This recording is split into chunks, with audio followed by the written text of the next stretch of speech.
ఇదివరకు అప్పు తీసుకునేవాళ్ళు వణికేవాళ్ళు. ఇప్పుడు అప్పు ఇచ్చేవాళ్ళు కూడా వణకాల్సినటువంటి పరిస్థితి వస్తుంది. ఎందుకయ్యా అంటే, ఈ మధ్య కాలంలో చావులనేటటువంటిది ఒక రెగ్యులర్ అయిపోయినియి.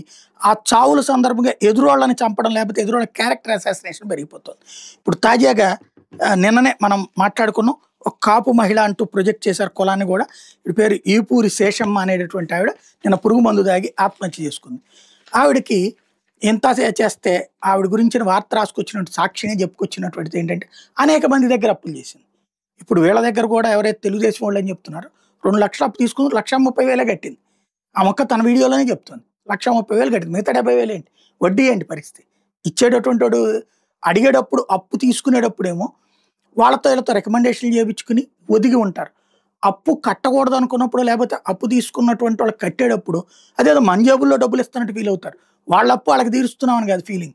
పైగా ఆత్మహత్యల బెదిరింపులు, లేకపోతే దొంగ కేసులు, కులం పేరుతో కేసులు, లేకపోతే మహిళలు అంటూ లైంగిక వేధింపులు అంటూ అట్లాంటి కేసులు, ఇట్లాంటి బెదిరింపులు, లేకపోతే మా కుటుంబంలో మీద దాడి చేసాడు లాంటి బెదిరింపులు.